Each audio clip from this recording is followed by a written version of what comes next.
കോടിയോ? അത് ശരി, ഞാനൊന്ന് ആലോചിക്കട്ടെ. ആലോചിച്ചിട്ട് വിളിക്കാം. ഏയ്, കാശിങ് തന്നെ. കൊള്ളാം. സ്നേഹത്തോടെ കാശ് വന്നിട്ട് അത് തിരിച്ചു തരാനോ? അതങ്ങ് പള്ളി പോയി പറഞ്ഞ. സുധാമണി, എന്താ വരട്ടാണോ? ഒച്ചയെടുക്കലൊക്കെ നിന്റെ മൂർത്തി അണ്ണനോട് മതി. ഈ സുധാമണി ആള് വേറെയാ മോളെ. നിന്റെ കാശിലങ്ങ് വീണു പോന്ന് കരുതിയോ? ഇപ്പൊ തോന്നുന്നുണ്ടാവും എന്നെ അങ്ങ് തീർത്ത് കളയാമെന്ന്. അതും നടക്കാത്ത കാര്യാ മോളെ. നിങ്ങളുടെ സകലമാന ഉഡായ്പകളും ഞാൻ രേഖയാക്കി ദേ എന്റെ മോളെ ഏൽപ്പിച്ചിട്ടുണ്ട്. എനിക്ക് എന്തെങ്കിലും സംഭവിച്ച അടുത്ത ദിവസം ആ രഹസ്യങ്ങളെല്ലാം പരസ്യമാവും. അതോടെ രണ്ടു അഴിക്കുള്ളിലാവും. കളിക്കുമ്പളേ ആളറിഞ്ഞു വേണം കളിക്കാൻ. എന്നാ നടക്ക്.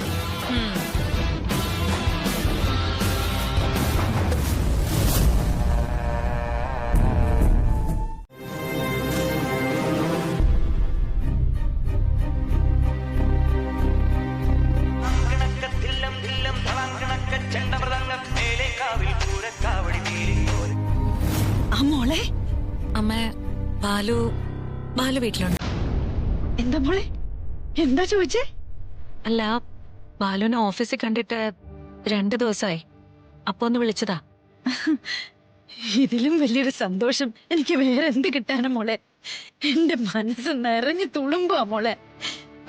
അയ്യോ അമ്മ, ബാലുവിനെ ഞാൻ പിന്നെ കണ്ടില്ല. അപ്പോ വെറുതെ ഒന്ന് ചോദിച്ചതാ.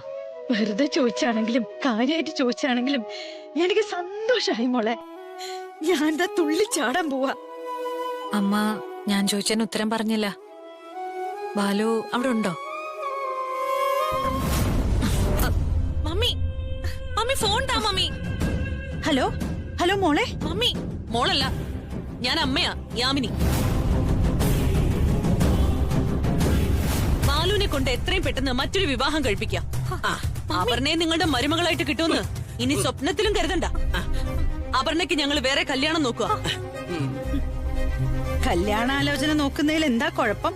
നോക്കിക്കോളൂ. കെട്ടേണ്ടത് അപർണയല്ലേ? അപർണയെ എനിക്കറിയാം. അപർണ ബാലുവിനുള്ളതാണെന്ന് നിങ്ങൾക്ക് ചിലപ്പോ അറിഞ്ഞൂടായിരിക്കും. പക്ഷേ ദൈവത്തിന് നന്നായിട്ട് അറിയാം. ഓ പിന്നെ, ദൈവത്തിന് കല്യാണം നോക്കലല്ലേ പണി.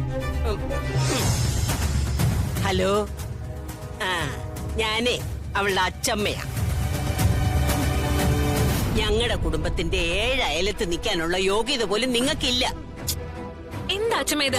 ഈ പെണ്ണു. അമ്മ സോറി അമ്മ, ഞാൻ അങ്ങോട്ട് വിളിക്കാം. ശരി മോളെ. എന്താ മമ്മി, എന്തിനാ ഇങ്ങനെ ചെയ്തേ? നിന്റെ ഫോൺ പിടിച്ചു വാങ്ങിയതോ? നീ ഇനിയും വഴിതെറ്റി പോകാതിരിക്കാൻ, ഇനിയും ഗതികേട് പിടിച്ചൊരു ജീവിതത്തിലേക്ക് ചെന്ന് വീഴാതിരിക്കാൻ.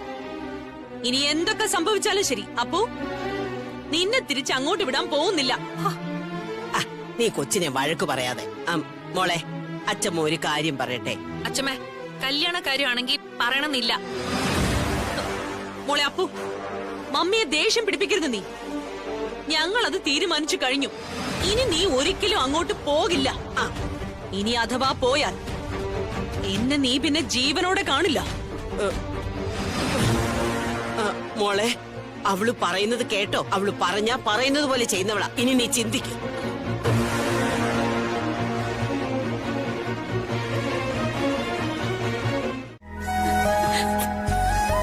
നീ എന്ത് തെറ്റ് ചെയ്തു? തെറ്റ് ചെയ്തത് ഞാനാ. ആന്റിയോടും അങ്കിളിനോടൊക്കെ ഞാനത് പറയുകയും ചെയ്തു. ദേ, ഈ കൈ കൊണ്ട് നിന്നെ ഞാൻ തല്ലി. സത്യം പറഞ്ഞ ഞാൻ ഈ കൈ മുറിച്ചെറിയണമെന്നാ ഇടയ്ക്ക് ചിന്തിച്ചത്. അപ്പുവിനെ പോലൊരു പരിശുദ്ധിയുള്ള പെൺകുട്ടിയെ വെറുതെ ഞാൻ... വേണ്ട, കഴിഞ്ഞതൊന്നും പറയണ്ട. എനിക്കെന്റെ ബാലുവിനെ കിട്ടിയല്ലോ, അത് മതി.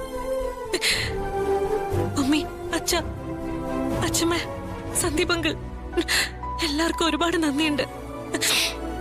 എന്റെ ബാലുവിനെ എനിക്ക് തിരിച്ചു കിട്ടിയല്ലോ. ഇനി ബാലുവിനെ വിട്ട് ഞാൻ ഒരിടത്തും പോവില്ല. എന്റെ ബാലുവിനെ വിട്ട് ഞാൻ ഒരിടത്തും പോവില്ല.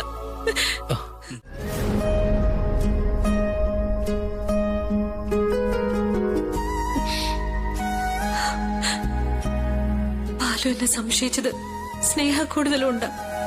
ഞാൻ മാത്രമായിരുന്നു ബാലുന്റെ ലോകം. കിരണിനെ കുറിച്ച് ബാലു പറഞ്ഞത് സത്യമാണെന്ന് തോന്നുന്നു. ബാലു ഇപ്പൊ എവിടെയാ? എങ്ങനെയൊന്ന് കാണുന്നേ?